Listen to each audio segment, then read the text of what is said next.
ఒక మాట సార్, సమాజంలో మిగతా ఉద్యోగుల కంటే కూడా టీచర్లకి ఎక్కువ ఫ్లెక్సిబిలిటీ ఉంటుంది. వాళ్ళకి సెలవులు ఎక్కువ ఉంటాయి. వాళ్ళకి పని తక్కువ ఉంటుంది. ఈ రకమైన భావన ఉంది. సమాజంలో ఉంది. సో, అదే భావన ప్రభుత్వంలో కూడా ఉండి ఉంటుంది కాబట్టి మీకు ఆ బాధ్యతలు ఇస్తుందేమోగా? ఇప్పుడు మీ ఉద్యోగికి, ఉపాధ్యాయుడికి తేడా చెప్తానండి. మాది వెకేషన్ డిపార్ట్మెంట్. హ్మ్. వెకేషన్ డిపార్ట్మెంట్ అంటే 365 రోజుల్లో 220 రోజులు పాఠశాల పని దినాలు ఉంటాయి. మిగతాదంతా సెలవు కింద మీకు కనిపిస్తుంది. హ్మ్. అదే ఉద్యోగికి అయితే 365 రోజుల్లో పబ్లిక్ హాలిడేలు తప్ప మిగతా అన్నీ ఉంటాయి. పని దినాలే. మిగతా అన్ని పని దినాలు మాకంటే ఒక 50-60 దినాలు ఎక్కువ పని చేస్తారు. అయితే మాకు దీని గురించే ఎర్న్ లీవ్ అని ఉంటుంది.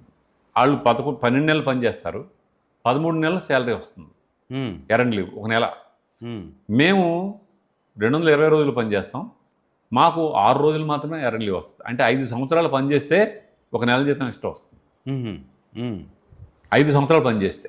హ్మ్. మరి అది vacation department, non vacation department ఫైనాన్షియల్గానే మీరు తేడా చూపించారు అక్కడ. హ్మ్. కానీ ఈరోజు నాన్ వెకేషన్ డిపార్ట్మెంట్ పేరుకి మాత్రం నాన్ వెకేషన్, కానీ సమ్మర్లో అనేకమైన కార్యక్రమాలు జరుగుతూ ఉన్నాయి. హ్మ్.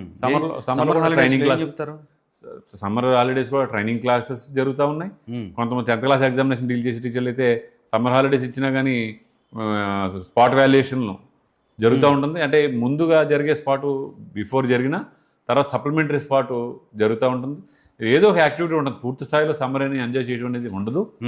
అయినప్పుడు కూడా మీరు సమాజంలో ఉపాధ్యాయులు ఖాళీగా ఉన్నారనే దానికి మొన్న ఒక ఉదాహరణ చెప్తాను.